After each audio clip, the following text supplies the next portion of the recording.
All right, everyone. Welcome once again to the Faces of Business. I am your host, Damon Pistolka, and I am extremely excited today because I have none other than Veronica Lee Jeans, Shopify expert. Some would even say the Shopify Queen. Veronica, thanks for being here today.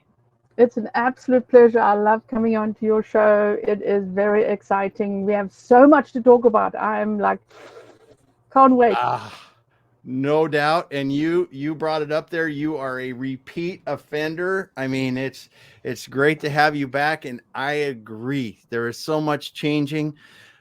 But as we always like to start out the show, tell us a bit about yourself. Start back and kind of give us the history of how you got into e-commerce and Shopify and all this good stuff so people can get a flavor of who we're talking with today. Well, firstly, I'm from Africa and Namibia, not South Africa, but Namibia, born and bred.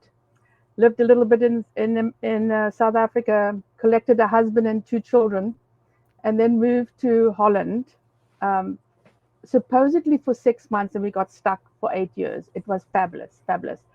And then my husband said to me, "Hey, do you want to?" He had a couple of contracts here, and it was raining and it's snowing and the wind, and it was miserable. And he had another offer, and I said to him, "How do you feel?" He says, "I'll move in a heartbeat." I go, "Let's pack, baby. We are moving to America." And believe me, this is the last thing I expected. Moving forward, several businesses. I've had so many careers. I can write a very, very thick book. But I had a recruiting company, very successful recruiting company, 2008, big crash. I Mm-hmm. Everything happened and I gave it up. I actually crashed the company. And all my contractors went back to Verizon, was one of my largest clients, had a fabulous time. And I then turned around and I thought, okay, what am I going to do now? This is like new career, right? What do you do? Huge opportunity.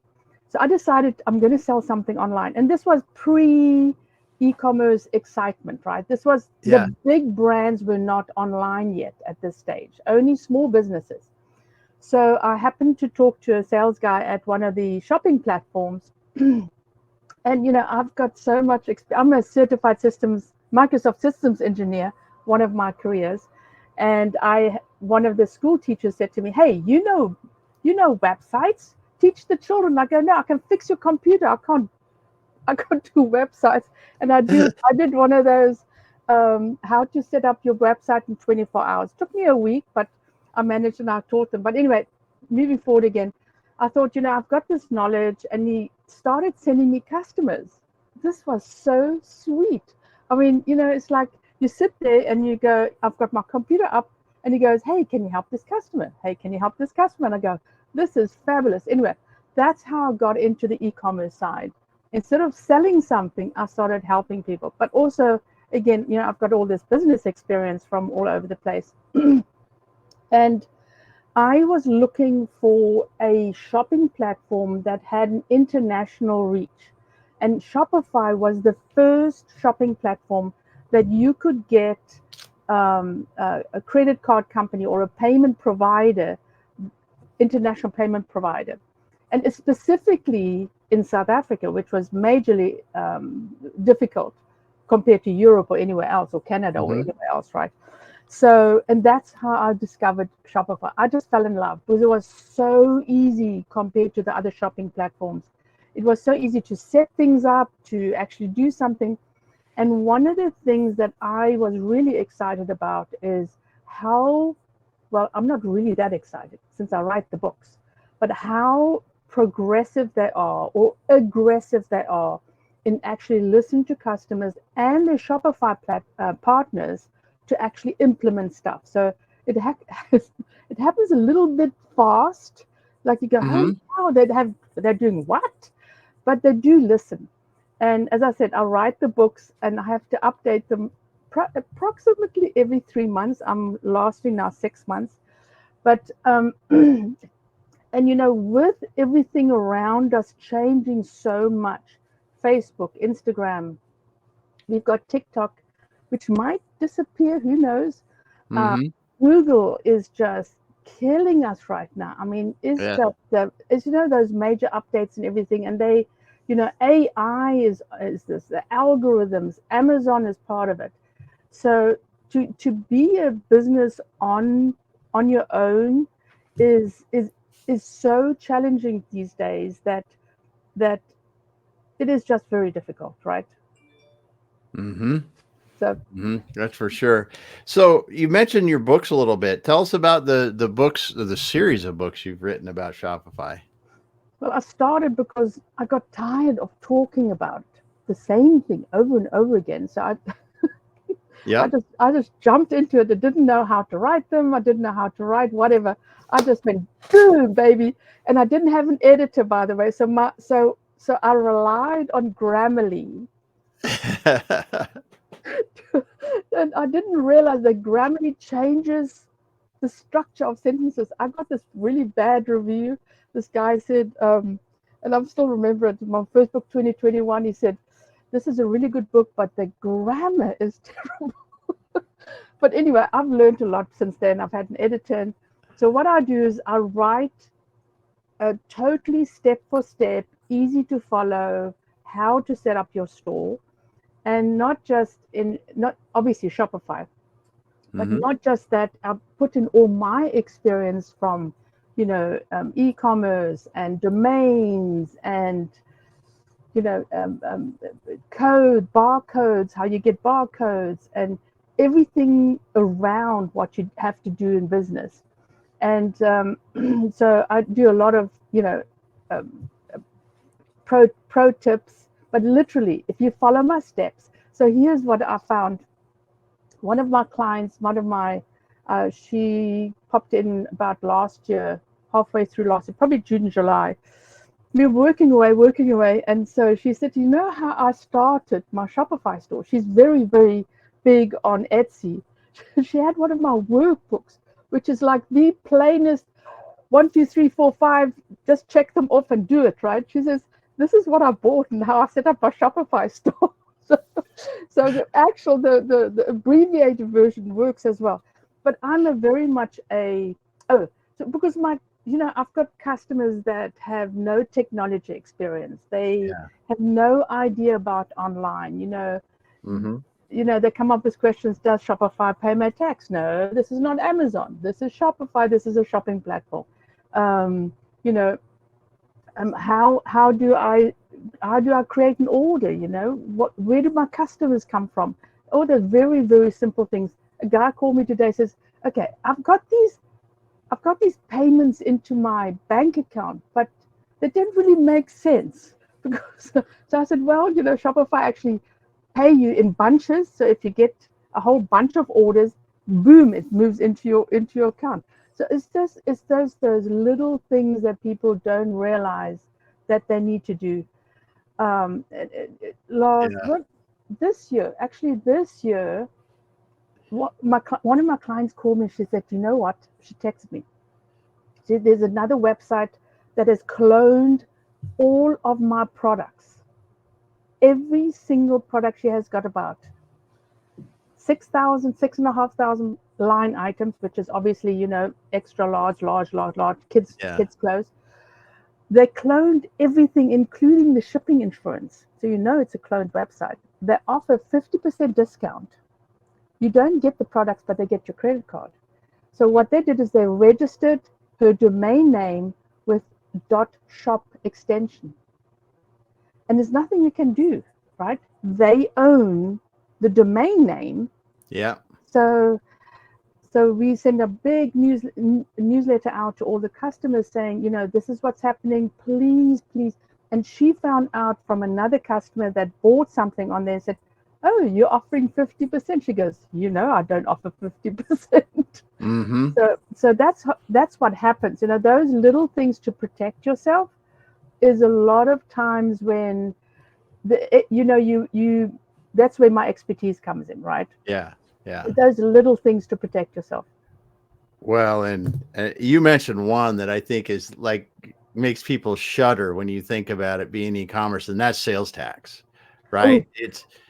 it's like since that changed, when I was at Yes. 3, 4, 5 years ago when that Yeah. changed. Mm-hmm. Yeah, that's a whole nother realm for people. And you think about, you may have nexus in states that you don't even know that you have nexus in, and they can come and want their sales tax, about whenever they feel like it. Yes. So that's one of the things that comes up a lot. But then you look at, if you have your own Shopify site or any other site, it's, fraud is a huge thing. And just like you said, protecting other similar domains. I Yes. mean, even our company, we've got a lot of weird domains we own, Mm-hmm. just to try to do that, to try Mm-hmm. to do it. Well, if you're not in it before, you don't even think about doing those things. No.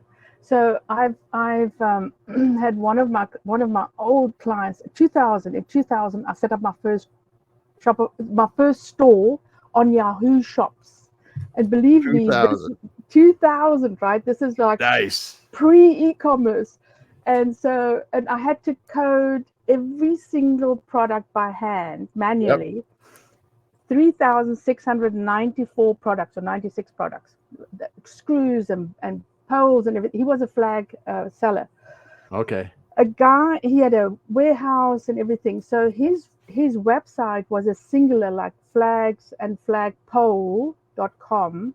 A guy in Florida registered flag and flagpoles.com, started selling flags, never mind the pole part, but just the flags.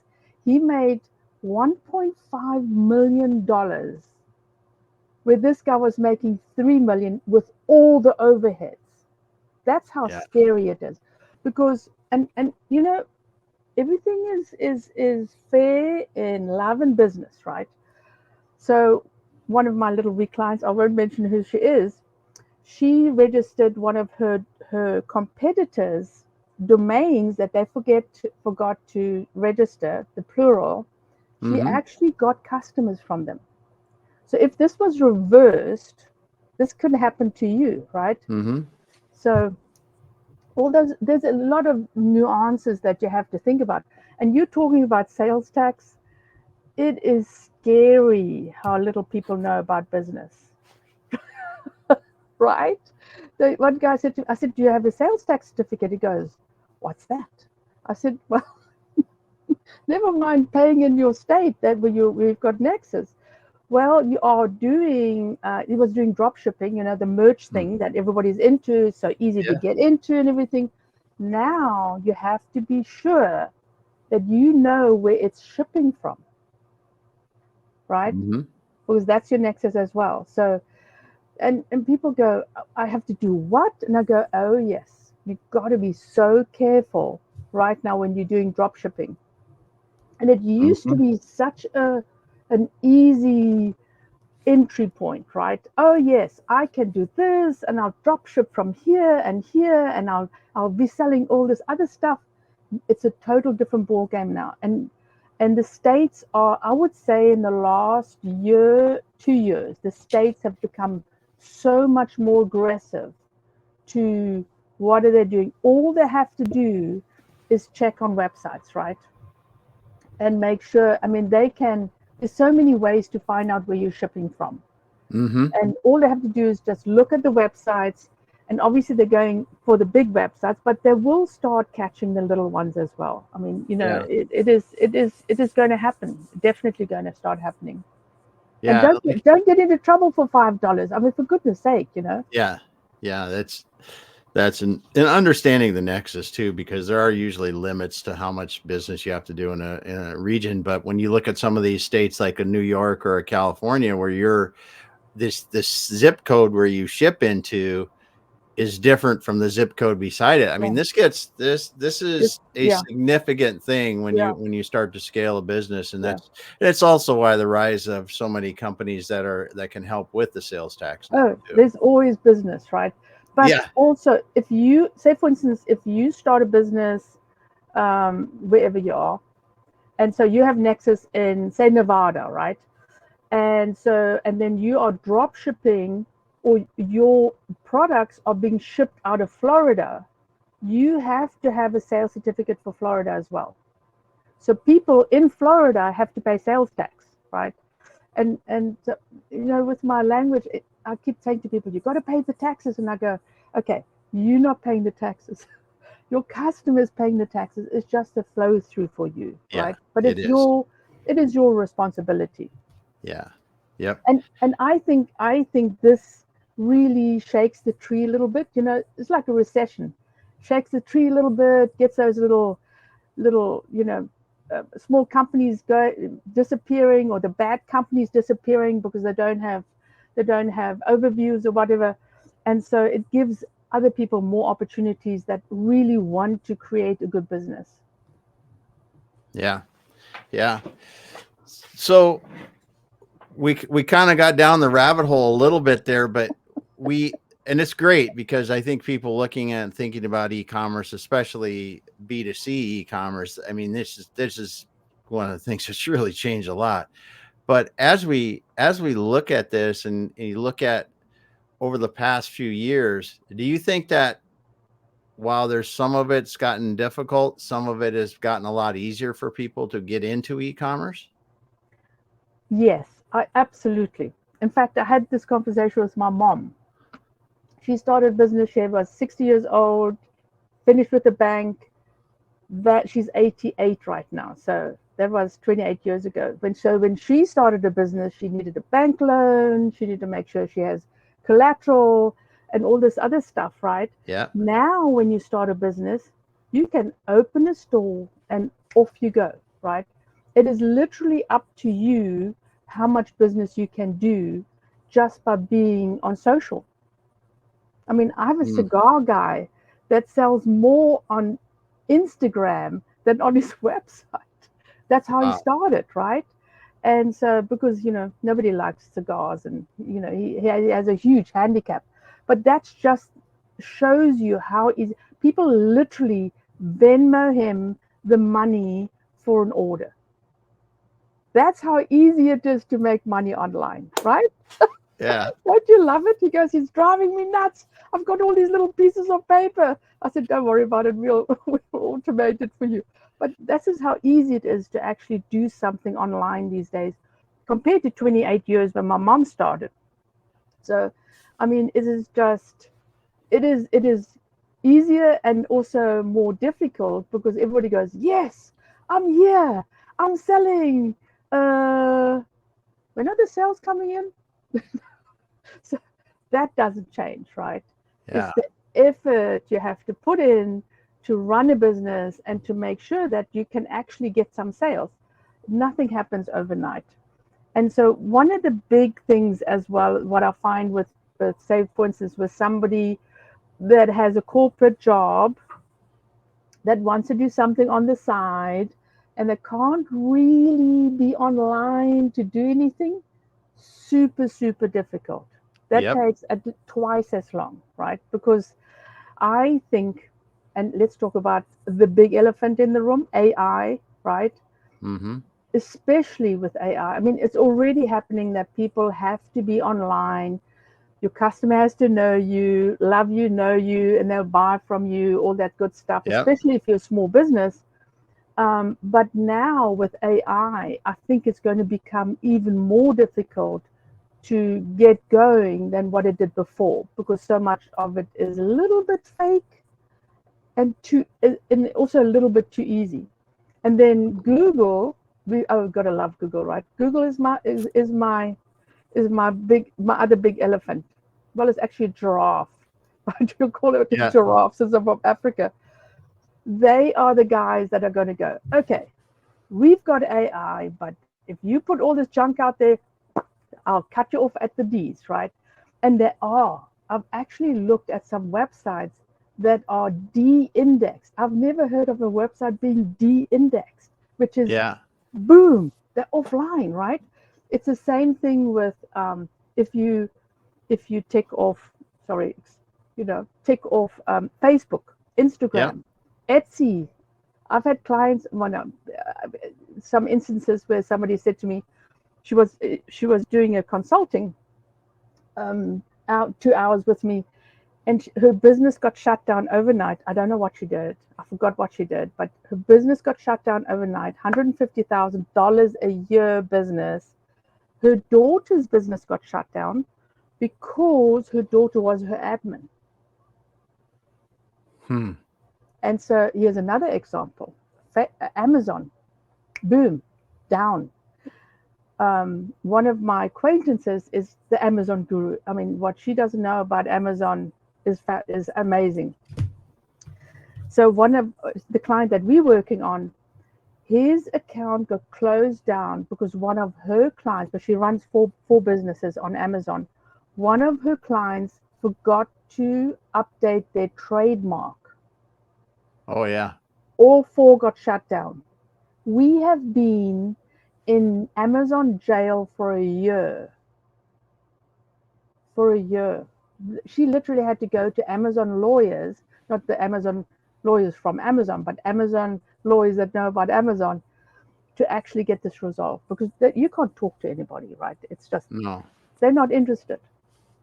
So that's the scary part, right? That's the scary part. But if you got your own website and you can still sell on your website, even if you shut down somewhere, at least you got, as we said, your own nexus, right? Your own little business. It's like having your own little shop where you're paying rent, and they can kick you out, but not likely, right? Yeah. Well, and that's what I've seen over the thing that's been super cool about being in e-commerce the last, I don't know, 5-6 years that I have been. Yeah. You can see these little neighborhood shops that wouldn't be in business if they didn't have an e-commerce store now. And they're thriving. You look at it and you go, why is this little shop thriving like this? And you go, yeah, there's customers in the store, but it's not packed out the door every day. But what you don't see is that they're doubling their business coming out the front door with the business that's going out the back door. Yeah, absolutely. If you're not online today, you are leaving not even just money on the table, heaps of money on the table. I mean, imagine, so when I came to America, the first thing in my head was, oh my Lord, there's 350 million people I can sell stuff to. This is fabulous. Having lived in Holland, 16 million people, there are 2 million people in Namibia, so it's very difficult. There are about 40, 50 million people in the whole of South Africa, right? So coming to this year is like, oh yes, what I have to sell something. I have to sell something. And that's the whole point. You don't have to even sell overseas, international, because I mean, if you know, think about Houston. In Houston and surrounding areas, 7+ million people. So I don't even have to go outside Houston to sell. That's amazing, right? So it is if you run it the right way, and you persist, right? This is the thing, as I keep saying to people. You don't start a business just to go, well, you know, after a year, maybe I can do something else. What's there else to do? You're in business to tough it out, right? We know it's going to take time, and that's never changed, whether it's been an online or offline. Being in front of people has not changed. Business 101 has not changed, right? It's not even faster. People think it's faster. It's not faster. Because you still have to go to the events, right? You still have to pitch up online. You still have to go and schmooze with the people that you know around the corner, or the local people. And a lot of e-commerce people tend to forget the local communities where they can literally get their ambassadors from, right?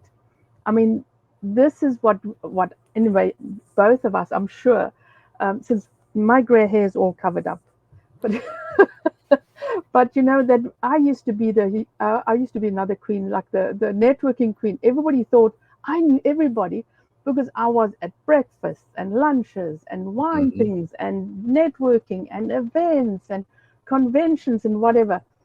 And so that's the only way that you could find business is about going out and being everywhere. And it's the same thing that you have to be online. You have to be online and tell your story, right?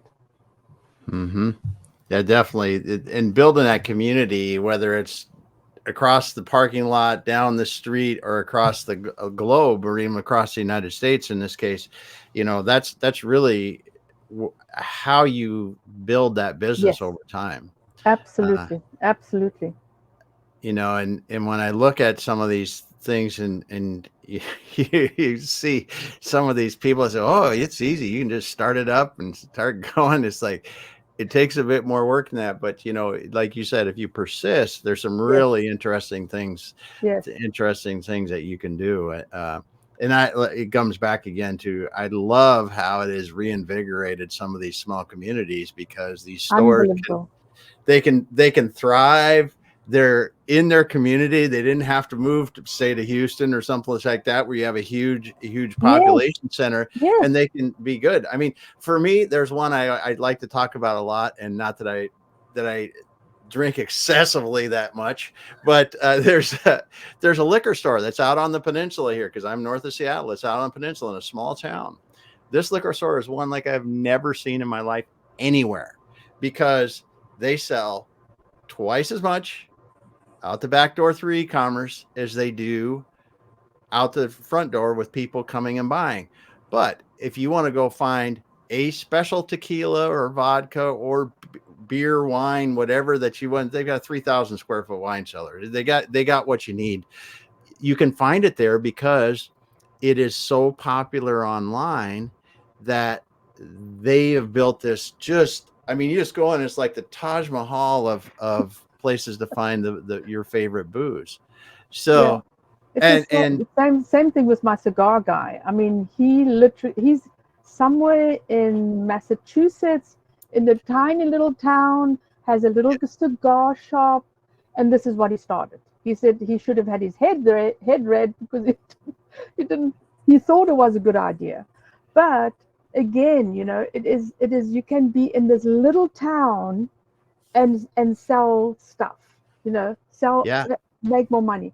I've got this one really successful story. Is one of the guys I met with the first shopping platform I was on.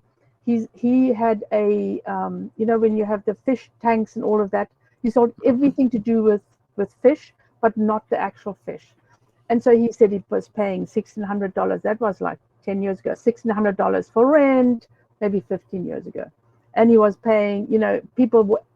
All his businesses just coming in and out of the mhm, retail store. He started online, and he said he was making as much online as what he's making in his business. Plus, he didn't have a $1,600 rent. yeah, So he actually expanded.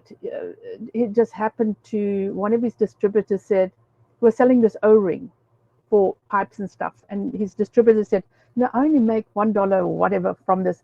I'm not going to sell it anymore. He says, do you mind if I contact the manufacturer? And he says, be my guest. He retired, bought a house cash in Florida, and is fishing right now. So you got to love it. But I yeah, mean, when I knew him, he was packing a lot of little things of, the oh O-rings, yeah, and yeah, and truth be told, the Mariana thing, the weed thing started as well then, and it yeah, became. So he was in the right place at the right time, selling the yeah, right product, right? yeah. And it's interesting though how these businesses have been able to change and adapt using e-commerce in the B2C, because it really has expanded markets for them. I want real quick though, I want to say hello. Thank you, Dr. New. Thanks for being here today. And Paul, thanks for stopping by. It's a great show. It's always cool talking with Veronica, that's for sure. So let's talk about the elephant in the room. AI. Oh yes. The heck? What the heck do we have here? I tell you something, I've got a love affair with AI.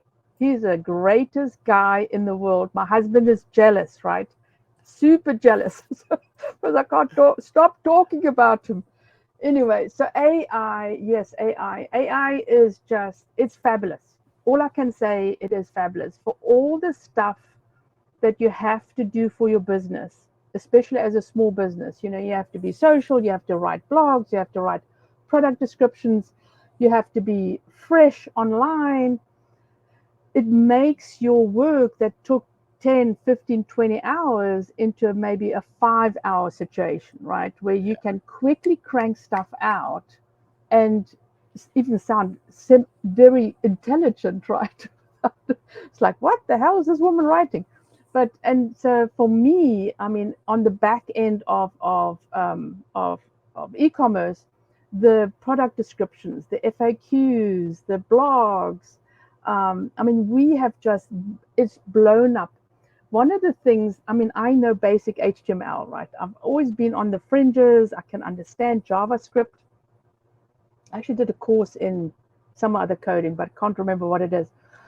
So I'm dangerous, right? But I still do understand where to take it out, what to do, fiddle around with it. With AI, I can now pop it into AI and say, hey, can you code this for me for Shopify language, which is liquid, which is fabulous, right? And the CSS, and make it sure it's mobile responsive. So it's like, boom, whereas I used to sit for days and research and how do I write this again? And so I can just immediately do things myself, which I couldn't do before, it is so amazing.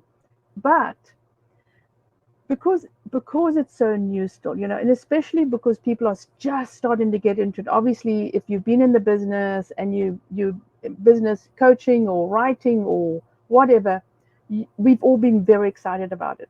But if you're an owner just starting on AI, getting excited about it is very difficult not to actually just boom, grab things from AI and pop them into your website. Yeah. But that's a huge no-no, right? Because in the first place, if I read something from AI, I go, who is this? This must be written by an idiot, because it is not personal. It uses words that I have to look up, right? So trying to build your content and everything where it actually makes sense to your customers, right?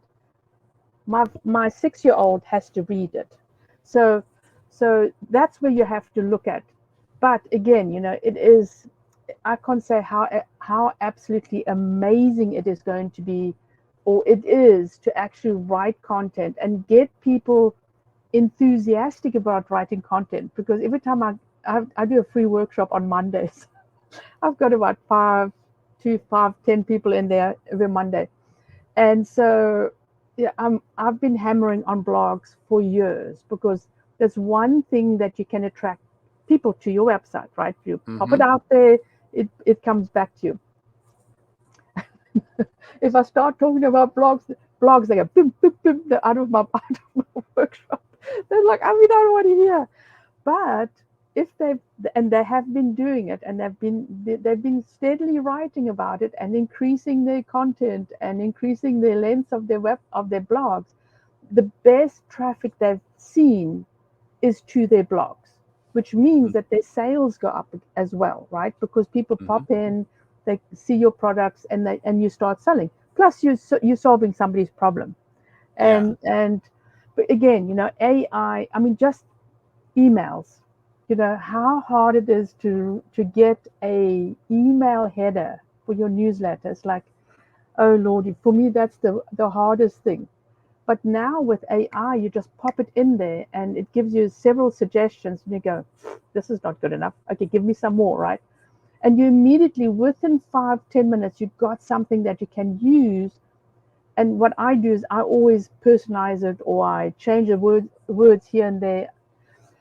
So AI, people think it's so new. As I said, I did Grammarly 2021 with my book. I live on a boat, by the way, if you haven't noticed. And so there's a guy across the road, across the dock here from us. He's a software engineer. He developed AI in 1985.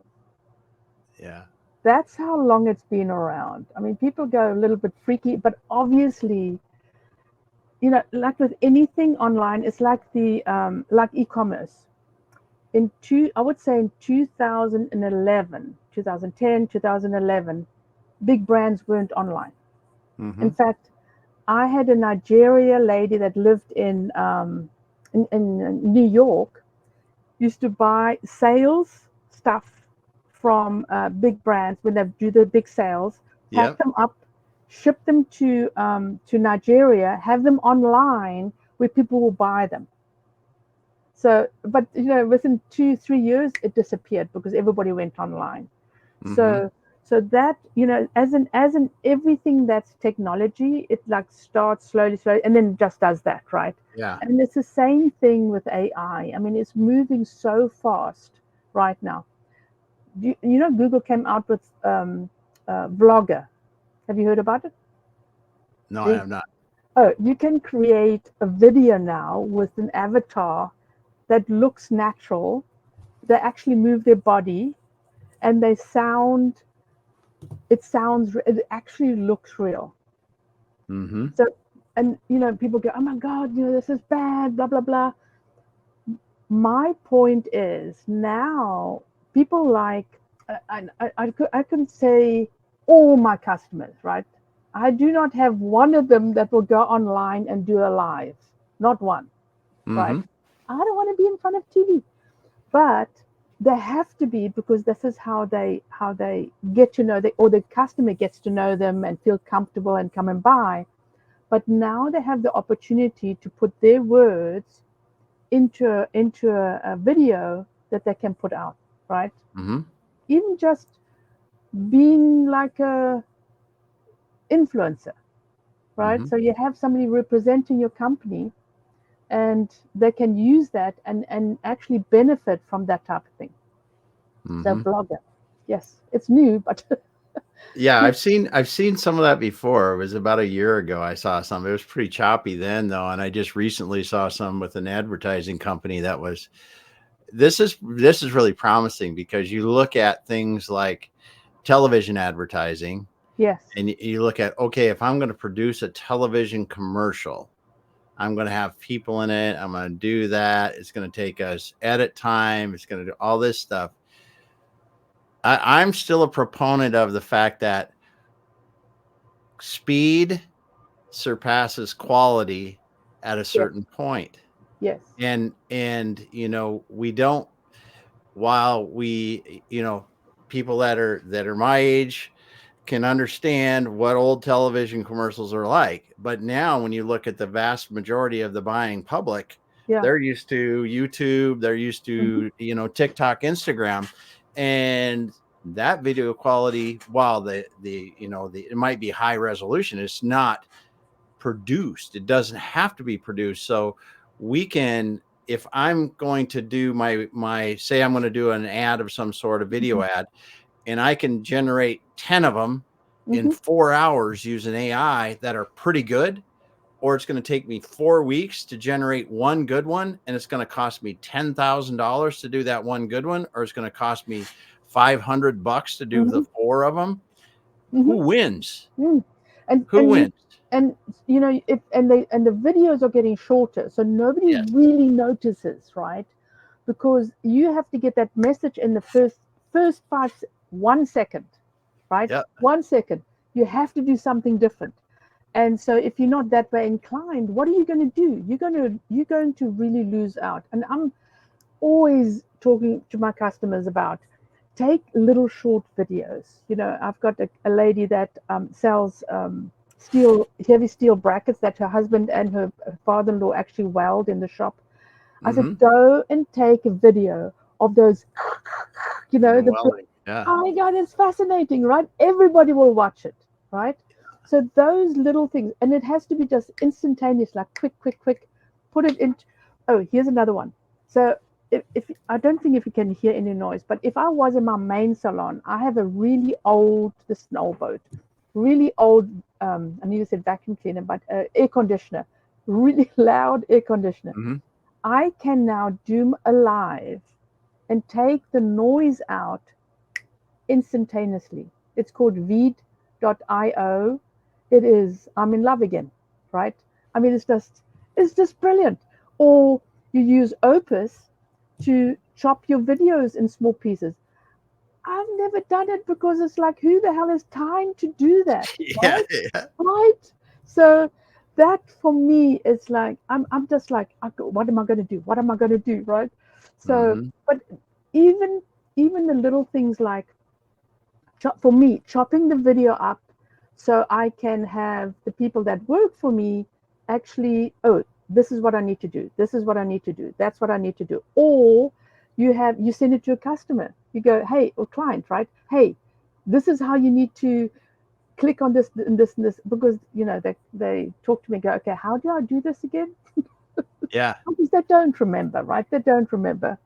Yeah. Well, we got Ingers here too. She said, "Happy Thursday." Hey, Inga, yes. I was chatting to her today as well. Fabulous. Awesome. Yes, yes, yes. Awesome. Awesome. Yeah. Good stuff. We were talking Well, about merch, right?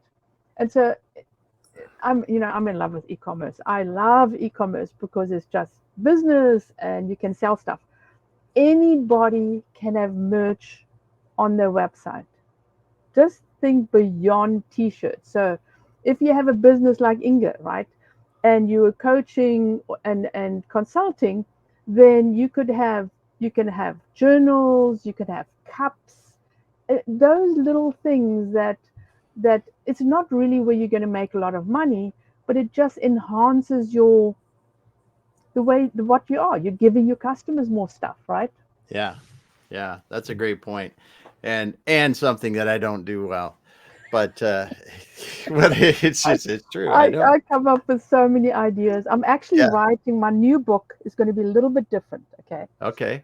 it's going to take. I thought it was going to be finished, but it might take another 2 months. I'm writing. I had all these um, ideas of, and I've been collecting them. I've been pinching them. I've been curating them of how to promote your company, right? Retail and e-commerce. So I've actually created it.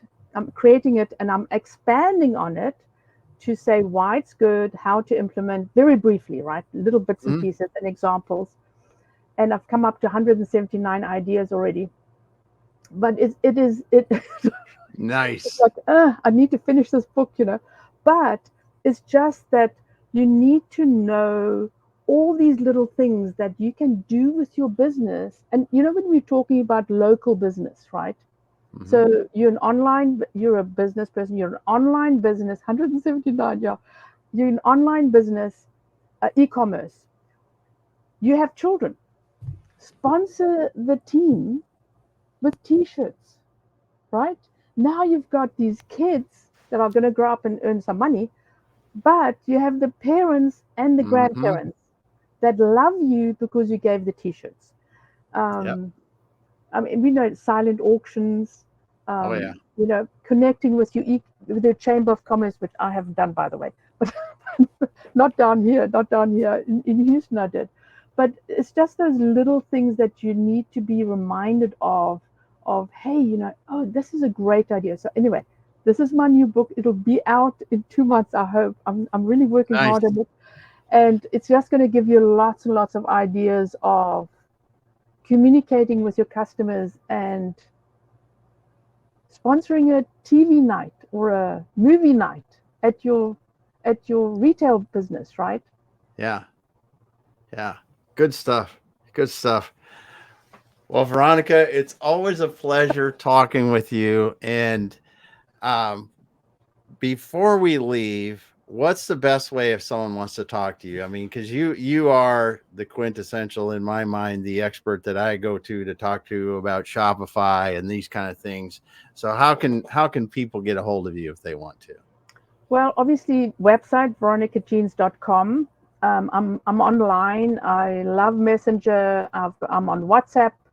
Um, um, anyway, yep, All right. LinkedIn. So veronicajeans.com. I'm moving from Shopify Queen to e-commerce, but Yeah. that's my new brand, as they say. We have to move around and pivot, right?